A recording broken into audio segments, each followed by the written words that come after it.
साहब, ये बैग रखा था बाहर, पता नहीं किसका है। इसमें 10,000 रुपये भी हैं। अच्छा, लगता कोई क्लाइंट भूल गया होगा। मैं इसको यहीं रख देता हूँ, कोई आए तो भेज देना। ठीक। जी साहब। मैं आपको बता रहा था, शायद उन्होंने आपको मेल डाला हुआ प्रोजेक्ट के लिए। हेलो, हाँ दुष्यंत। अरे संजू, यार मैं वो अपना बैग भूल गया तेरे ऑफिस में। उसमें 15,000 है और कुछ डॉक्यूमेंट्स भी। अच्छा, वो तेरा बैग है क्या? कोई नहीं, मेरे पास ही रखा, आ जा ले जा। ठीक है, मैं आता हूँ। क्या हो सर? दुष्यंत का बैग है ये।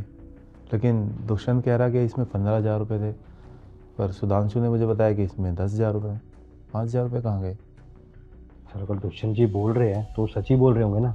और वैसे भी सर, इन गरीबों का क्या भरोसा करना। पैसे तो होते नहीं इनके पास।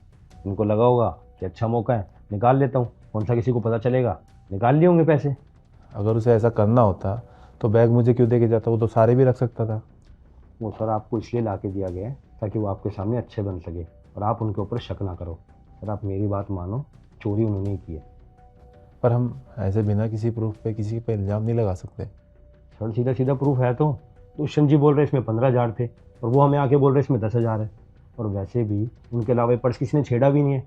और सर सीधा सीधा पता तो चल रहा है कि पैसे उन्होंने ही निकाले हैं। ठीक है, तुम एक काम करो, बुलाओ उन्हें। जी सर। देखो, मैं तुम पर कोई इल्ज़ाम नहीं लगा रहा हूँ। तुमने बोला था कि इस बैग में 10,000 रुपये हैं, जी साहब। पर ये बैग दुष्यंत का है। उसका फ़ोन आया है, वो कह रहा है कि इसमें 15,000 रुपये थे। तुम कह रहे हो 10,000 है, बाकी के 5,000 कहाँ गए? अरे नहीं साहब, मैंने इससे एक पैसा नहीं निकाला है। जैसा था वैसा ला के आपको दिया है। अच्छा, जैसा मिला था वैसे ला कर दे दिया। फिर आपको कैसे पता कि इसमें 10,000 रुपये है? वो साहब, जब मुझे बैग मिला तो मैंने ये देखने के लिए बैग खोला कि ये है किसका, शायद कोई कागज़ वगैरह मिल जाए। लेकिन इसमें पैसे थे तो मैंने गिन लिए और गिन के वापस वैसे ही रख दिए साहब इसमें। देखो सुधांशु जी, झूठ बोलने की ज़रूरत नहीं है। अगर चोरी की भी है तो बता दो, सर आपको कुछ नहीं बोलेंगे। और इसमें ना कंपनी की इज्जत का सवाल है। अगर दुष्यंत जी को पैसे नहीं मिले, उन्हें तो ऐसा लगेगा ना कि चोरी हमने की है। अरे मैं सच बोल रहा हूँ साहब, मैंने एक पैसा नहीं लिया है। देखो, पैसे किसने लिए किसने नहीं, हमें तो पैसे पूरे डालने पड़ेंगे इसमें। 5,000 रुपये जो है वो मैं अपनी जेब से डाल रहा हूँ, लेकिन कटेंगे तुम्हारी सैलरी से। लेकिन साहब, मैंने तो कुछ लिया भी नहीं इससे।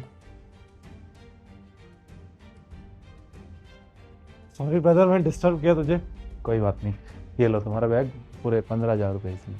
15,000 है? हाँ, तुमने ही तो बोला था 15,000 रुपये थे इसमें। अरे मैं भूल गया था, मैंने 5,000 सुबह अपनी वाइफ को दे दिए थे। उसमें 5,000 एक्स्ट्रा कहाँ से है? वो यार, तूने फ़ोन पे बताया कि इसमें 15,000 रुपये है, लेकिन जब इन्होंने मुझे बैग दिया था तो इन्होंने बोला था इसमें 10,000 है। तो मुझे लगा कि पैसे इन्होंने ले लिए होंगे और तुम्हें गलत फहमी ना हो, इसलिए मैंने 5,000 रुपये अपनी जेब से मिला के इसमें डाले थे। यार, हमारा ऐसा बॉन्ड है, तुझे ये सब करने की क्या ज़रूरत थी? और सॉरी, मेरी वजह से इतनी गलत फहमी हुई। Uncle, I am extremely sorry, that was my fault. Sorry.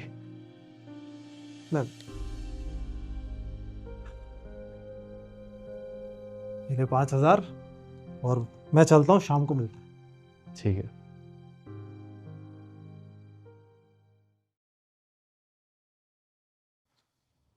रुकिए, मुझे माफ़ करना, मैंने आपको गलत समझा।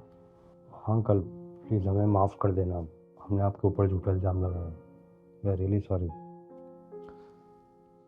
कोई बात नहीं साहब, गलती आप लोगों की नहीं है, गलती मेरी है। और मेरी एक नहीं, मेरी बहुत सारी गलतियां हैं। मेरी पहली गलती तो ये है कि मैं ईमानदार हूं, और दूसरी गलती कि मैं गरीब हूं। 20 साल हो गए साहब इस कंपनी में काम करते हुए। बड़े मालिक के टाइम से काम कर रहा हूं मैं।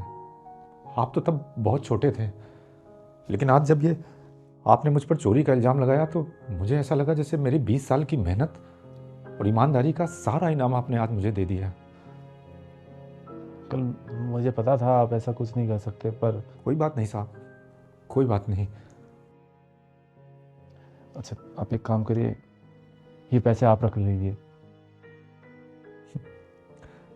इन पैसों से मुझ पर लगाया हुआ इल्ज़ाम वापस हो जाएगा साहब।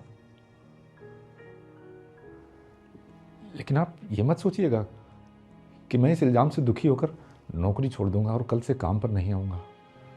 मुझ पर भले ही चोरी का इल्ज़ाम लगा, इसके बावजूद मैं यहाँ कल से काम पर आऊँगा साहब, कल भी काम पर आऊँगा, क्योंकि मेरी मजबूरी है ये।